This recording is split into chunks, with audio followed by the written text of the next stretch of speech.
Olá a todos. Depois de um longo período de ausência, eis aqui de volta. Queria dedicar mais vídeos para a tradição e é impossível a gente não dedicar vídeos e falar de alguns livros interessantes com os quais a gente se depara. Um desses livros interessantes eu vou tratar hoje, mas antes vamos fazer uma breve oração. Uma Ave Maria, pedindo para que Nossa Senhora me ilumine. Ave Maria, cheia de graça, o Senhor é convosco, bendita sois vós entre as mulheres, bendito é o fruto do vosso ventre, Jesus. Santa Maria, Mãe de Deus, rogai por nós pecadores, agora e na hora de nossa morte. Amém. Auxílio Cristianorum, ora pro nobis. Pessoal, eu queria fazer alguns breves comentários sobre um livro maravilhoso que eu adquiri pela editora Flos Carmelli. É um livro muito, mas muito interessante. Lutero, de Franz Funk Brentano. Aqui é a máscara mortuária de Lutero. O heresiarca retratado exatamente como ele era. Interessante que é um antigo costume que se tem, né? Quando falecia uma pessoa, para não se perder as feições da pessoa, colocar em gesso e fazerem máscaras mortuárias. Bem, o livro é maravilhoso. Apesar de Franz Funk Brentano ter uma certa simpatia pela figura de Lutero, ele não, por outro lado, ele elogia as qualidades que o heresiarca tinha. Ele tinha qualidades. E não deixa de falar, e às vezes com um tom ácido, dos vícios de Lutero, né, dos defeitos gravíssimos que Lutero tinha. Ele vai desde a formação da família de Lutero, fala do pai de Lutero, trabalhava no ramo de mineração. A mãe era uma mulher católica, mas era muito supersticiosa. E Lutero, que é interessante, inclusive, que o próprio Lutero, ele vai falar de Lutero, que Lutero tinha uma certa simpatia por Guilherme de Ockham. Né? E Guilherme de Ockham, nós sabemos que, para quem não sabe, foi um dos primórdios, foi um dos antecessores, foi um dos homens responsáveis pela crítica, né, pela decadência do tomismo, né, e por muitas coisas erradas, né? Guilherme de Ockham vai ser uma das principais mentes por detrás daquilo que no futuro, né, vai gerar o pensamento de Lutero, de Calvino, não é? Depois vai gerar outros problemas maiores. Entre eles, ele vai ter uma influência na Nouvelle Théologie, ou Nova Teologia, que vai gerar o modernismo, um movimento modernista dentro da igreja. Mas Lutero, voltando ao livro de Lutero. Franz Funk Brentano, né, nasceu em Luxemburgo. Apesar de ser um homem muito inteligente, né? Tá aqui uma foto dele, ó. Franz Funk Brentano. Formação na École Nationale de Chartres, onde ele estudou, né? Tornando-se em 1885 curador da Biblioteca de l'Arsenal. Bibliothèque de l'Arsenal. Desculpa, meu francês. Sua pesquisa se concentrou especialmente no antigo regime, principalmente porque esta biblioteca abrigava o arquivo de documentos da Bastilha que representavam uma fonte incomparável para a história. O próprio Funk Brentano compilou o catálogo volumoso e exaustivo deste arquivo enquanto foi curador. Ele era um homem muito inteligente, né? Nasceu em 1862, faleceu em 1947. Ele vai destacar aspectos da personalidade de Lutero interessantes. Apesar de Lutero, né, ser um homem de ideias condenáveis, né, equivocadas e deficientes, ele era um homem de uma vida simples. Vivia de uma forma quase frugal, né? Com sua esposa, né? Catarina de Bora, uma freira que abandonou o convento para se casar com Lutero. Lutero teve filhos, né? Mas o que me deixa mais surpreso de Lutero é o que o livro relata, uma obra muito interessante de Melanchthon. Melanchthon foi um dos discípulos maiores de Lutero, para não dizer o maior, que as conversas que Lutero tinha enquanto bebia e comia, mas isso aí ele já não vivia de forma tão frugal, essa questão da mesa. Ele vivia frugalmente com a questão de moradia e simplicidade de vida, mas na mesa ele não havia tamanha simplicidade assim não. Tanto que ele fala que comia e bebia, né, demais, além da conta. Bem, o pai de Lutero disse a ele quando ele se ordenou, que ele antes estava lutando para que o filho não progredisse na questão do sacerdócio, que ele sabia que Lutero ia ser um problema. Tanto que ele disse que Lutero seria muito melhor um advogado do que um teólogo ou um padre. E ele estava coberto de razão, né? E o livro narra Lutero como um homem cheio de escrúpulos. As mínimas coisas, antes da revolta dele contra a igreja e contra a hierarquia, ele era um homem cheio de escrúpulos, muito escrupuloso. E esses escrúpulos geraram nele foram um dos catalisadores, né? Esses escrúpulos foram um dos catalisadores, para esse sentimento, né, de revolta e de certa amargura. Era um homem muito amargo, muito embora tivesse momentos de profunda generosidade, né? Inclusive até ele era um homem extremamente contraditório. Ele fez críticas duríssimas a outros reformadores que surgiram e brotaram no esteio dele, como Ecolampádio, não é? Thomas Manzer. E ao mesmo tempo, com alguns, ele também era generoso. Porque um deles manteve uma discussão com o Lutero, ele deu um agrado, o cara estava passando, o cara era praticamente um esmolé, mas era um cara que tinha uma certa erudição e estava discutindo com o Lutero e recebe um florim. O livro narra isso bem. Não sei se foi Zwinglio ou se foi Thomas Manzer. Bem, Lutero era um homem realmente contraditório. Antes ele tinha dito que era melhor que não se casassem, que os reformadores não se casassem. Mas Thomas Manzer casou e ele seguiu o mesmo trajeto, né, de Thomas Manzer. Lutero, ele realmente era doutor Lutero. Sua tese foi aprovada, né, e ele é tratado como um doutor, né, merecidamente.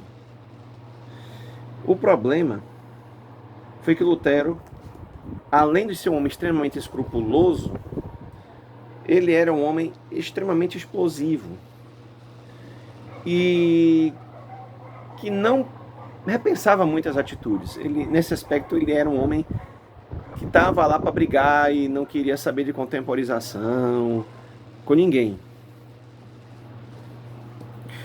Esse livro da editora Flos Carmelli, vocês podem adquirir pelo site da editora Flos Carmelli. É maravilhoso, narra também inclusive a morte de Lutero, narra os embates que ele teve, né, com Eck, que era um dos homens mais inteligentes de seu tempo, e botou Lutero no seu lugar. Lutero não teve como é que se diz, confrontar Eck. E outra coisa interessante é que o livro narra também os embates de Lutero com Erasmo de Roterdã, um dos maiores homens do humanismo do século XVI. Né? Erasmo era um homem, além de ser um homem altamente erudito, tinha seus erros doutrinários, né? Era sacerdote, mas Erasmo, ele era um homem de uma alta classe, finesse. Enquanto Lutero ladrava, xingava mesmo, não tinha escrúpulos em insultar a figura, né, de Erasmo, Erasmo lidava com ele com toda a lisura, com toda a educação e sempre refutando de uma forma bem fundamentada os erros de Lutero. E um dos erros de Lutero é um dos livros que ele escreveu chamado Do Servo-Arbítrio, sobre não existe o livre-arbítrio. E ele, antes, o pessoal fala muito que Calvino foi o homem que realmente é idealizador da questão da predestinação na reforma. Não foi. Lutero, antes de Calvino, já tratava essa questão da predestinação. Da forma como a reforma já depois viria com Calvino desenvolvendo, iria dar o desenvolvimento, mas a doutrina já estava toda lá em Lutero. Né? E o interessante é que os livros de Lutero, a Bíblia de Lutero foi realmente algo era uma Bíblia que foi realmente levada ao público alemão, disseminada a Bíblia. E ele contou com a ajuda de vários eruditos para fazer a sua tradução da Bíblia. E o interessante é que as traduções anteriores que existiam, já existiam traduções anteriores, mas não tão disseminadas como a de Lutero, e eram baseadas na Vulgata. Lutero vai buscar realmente fazer com que seus eruditos que trabalhavam e colaboraram com ele na tradução da Bíblia fossem buscar os originais, mas adaptados para a linguagem alemã. E o próprio Franz Funk Brentano, ele não deixa de falar bem isso, que a reforma protestante, o luteranismo, é o cristianismo deturpado, mas adaptado para a nacionalidade alemã. E eu vejo em Lutero muita coisa que depois vai desaguar nas ideias, não é, do pan-germanismo, mas aí é outra história, eu prefiro não entrar nesse mérito agora. Mas era um homem que deixou de se tornar um bom católico, não era mais um bom católico, deixou de ser a partir das suas teses equivocadas, e se tornou um alemão típico, não é, desprovido da mentalidade, ou pelo menos de boa parte da mentalidade católica. Ele ainda tinha alguns resquícios de mentalidade católica ou de pensamento católico, né? Mas eles eram subjugados, né, pelos pensamentos de revolta e de raiva de Lutero. E o pior é que depois do próprio Lutero, depois que ele gera toda a confusão que gerou, né, ele próprio depois fala, né, que a reforma gerou um caos em toda a Alemanha. Em toda a Europa, mas principalmente na Alemanha, porque ele se pôs inicialmente ao lado dos camponeses. Houve uma revolta dos camponeses na Alemanha, que tinham se revoltado contra o que era cobrado deles de forma escorchante, tanto pelos príncipes como pelos senhores feudais. E Lutero no início se pôs em cima do muro, né? E depois deu as costas, né, para os camponeses. E a reforma foi um caos na Alemanha. Gerou saques a mosteiros, destruição de obras sacras, destruição de altares maravilhosos, destruição de obras sociais que a igreja tinha na Alemanha, e cujo financiamento os barões e príncipes alemães queriam pegar esse dinheiro desde cedo, né? Queriam realmente pegar essas riquezas, usar em proveito próprio. E o que é que vai acontecer com a revolta dos camponeses? Cerca de 100 mil são mortos, calcula-se, está aqui no livro de Franz Brentano, não sei o que estou dizendo, eu li isso nesse livro. A reforma causa um caos tão grande que o próprio Lutero ele reconhece isso. Ele fala que o espírito de revolta dominou as pessoas.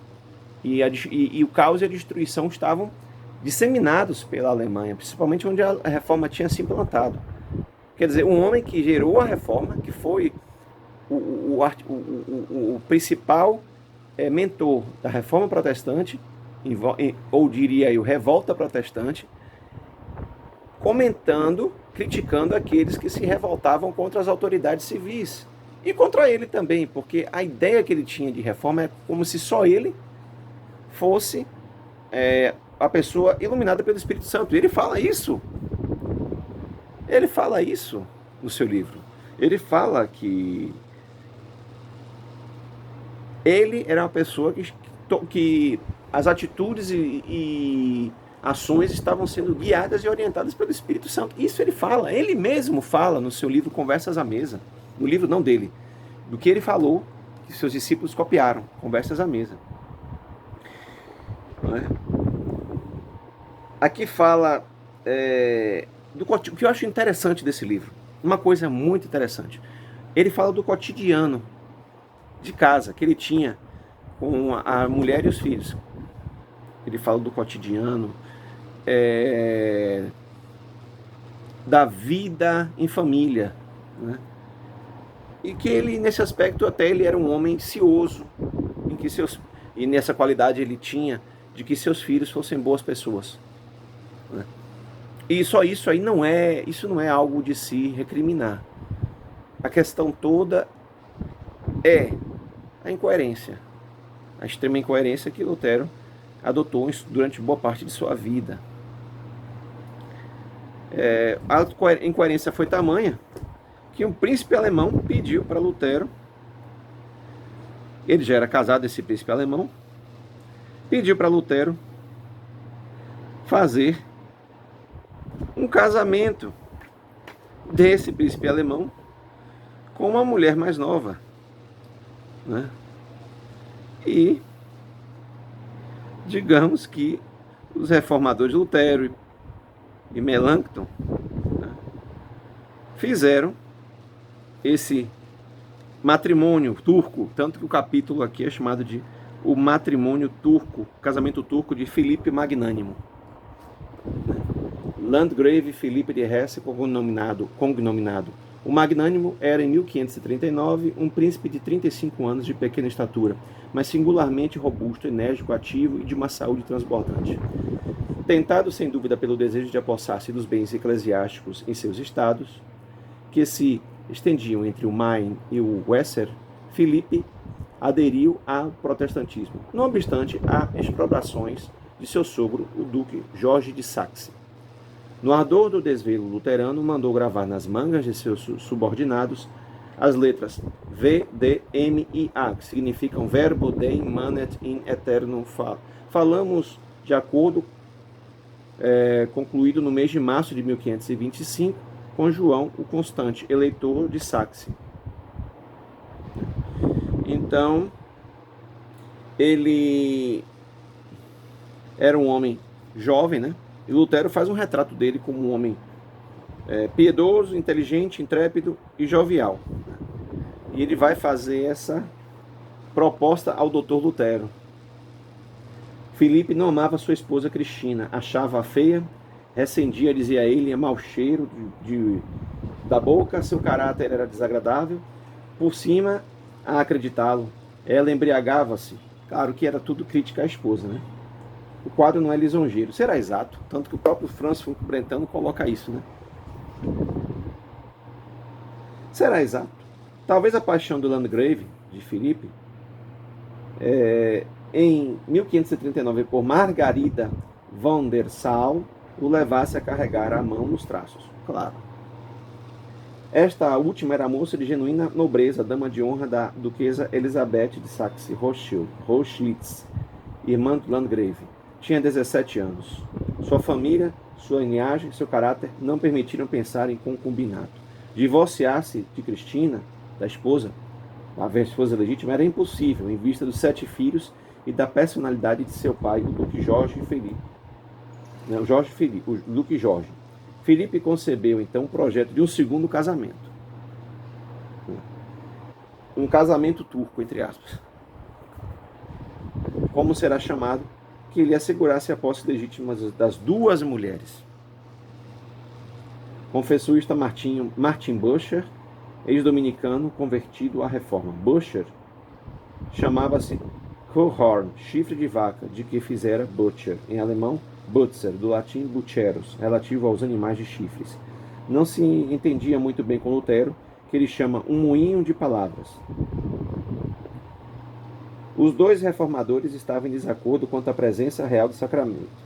Butcher era ainda jovem, de temperamento vivo. Bem, Butcher também vai assistir ao casamento de Filipe, né, com Margarida van der Sal. Né, e Lutero também. E a única exigência de Lutero é que isso fosse mantido no mais absoluto sigilo. Meses depois, isso explodiu e desmoralizou mais ainda a figura de Lutero. Né? Digamos que, eu diria, a consciência, se é que ele tinha uma. Muitos outros absurdos foram cometidos durante a Reforma, além de expropriação de mosteiros, destruição de igrejas, de artes sacras, de riquezas sem fim, que eram utilizados no culto a Deus, no amparo às pessoas de vida mais humilde.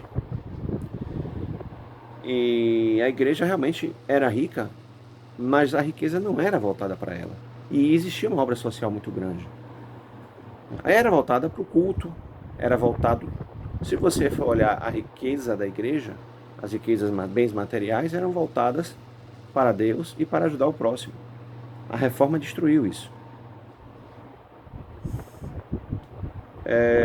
Quanto à morte de Lutero, está aqui o relato, né, que Franz Funk Brentano faz, mas o que eu acho interessantíssimo nesse livro é que, após o relato de Franz Funk Brentano, eu reafirmo, ele tem muita simpatia por Lutero? Tem, mas não deixa de falar os aspectos péssimos de Lutero também, ele fala. Mas o que eu acho interessante é que a editora Flos Caramelli pegou como apêndice à morte de Lutero, tirou um trecho extraído do livro O Diabo, Lutero e o Protestantismo, que eu também tenho aqui, do padre Júlio Maria de Lombaerd, da editora Livros Católicos, né? Página 150 a 158, em que ele narra a morte de Lutero. E eu não tenho nenhum receio em dizer que Lutero não teve uma morte boa. E existem revelações privadas que falam que Lutero não está em bom lugar. Aliás, a vida de todos, você pode olhar a vida dos reformadores, ditos reformadores, como um todo, você não vai ver ninguém se santificando. Aliás, porque a santidade, o conceito de santidade do protestantismo, ele não existe, né?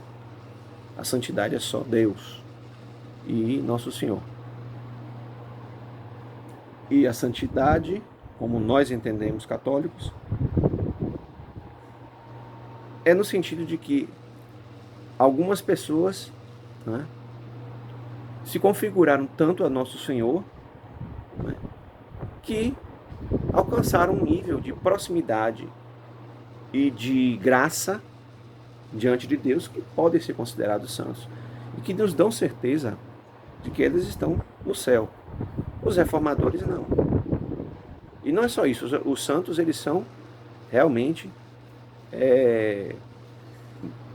medianeiros, mediadores, mas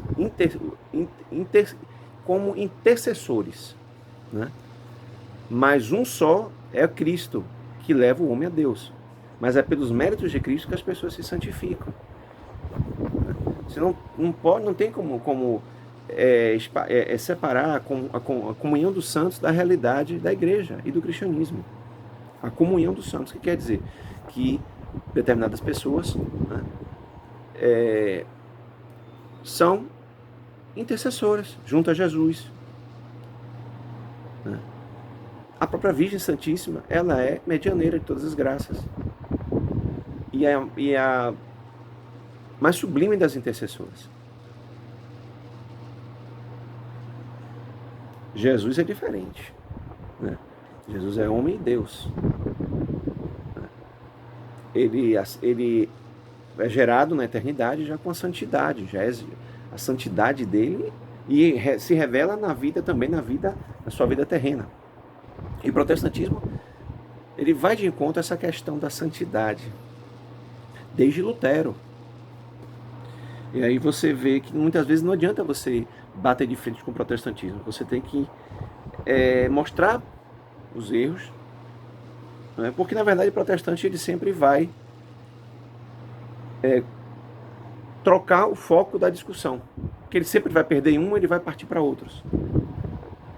E a gente sabe que a igreja sempre, desde o início, ela revelou que há uma comunhão dos santos. A questão também dos sacramentos. Lutero ele não vai contra a Eucaristia em si. Ele vai falar de uma certa empanação. Ele não vai falar de transubstanciação, mas é empanação. O que quer dizer? O pão continua pão, o vinho continua vinho, mas tem uma presença de Jesus ali, que é uma presença sacramental, mas é confusa. A teologia luterana ela é confusa. O próprio Francis Brentano ele faz uma análise, tem um capítulo aqui só sobre a questão da teologia de Lutero. Acho muito interessante a confusão que reinava na cabeça desse homem. Lutero tinha tudo para ser realmente um dos homens que tivesse maior projeção na igreja. E, infelizmente, a projeção que ele tomou foi uma projeção prejudicial, né? Que ceifou boa parte da Europa da sua fé original, que é a fé antiga, né? A fé católica, e onde hoje você vê na Europa que o protestantismo graçou. Hoje em dia, são as maiores nações ateias da Europa e do mundo. O luteranismo depois ele vai ser adotado pela Suécia e pela Dinamarca. Aliás, um príncipe dinamarquês era um cara que trocava muitas cartas com Lutero. E logo depois, algumas décadas depois, alguns decênios depois, a Dinamarca vai aderir ao protestantismo. A Suécia também, né? E boa parte da Saxônia e da Alemanha. É um livro interessantíssimo que eu recomendo. Tá bom, gente? Desculpa aí se eu estou sendo enfadonho. Então, Lutero, de Francis Brentano, editora Flos Carmelli Edições, tá bom? Recomendo. E tem outros livros também muito bons lá, na Flos Carmelli. Vocês têm um catálogo razoável, que vocês podem até ver mesmo no final do livro, né? Antropocentrismo, a religião do homem, do professor Orlando Fedeli, saudosíssimo professor Orlando Fedeli. A Metafísica da Gastronomia, de Marcelo Andrade. Bomba Relógio Litúrgica, Michael Davis. Sob a Máscara, as polêmicas de Orlando Fedeli e Fernando Schlittler contra Olavo de Carvalho. Eu tenho esse livro, maravilhoso.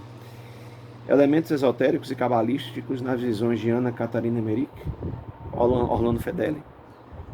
É um livro que, muito embora eu não concorde, mas é um livro maravilhoso do finado professor Orlando Fedeli. Inclusive foi utilizado em sua tese de doutorado.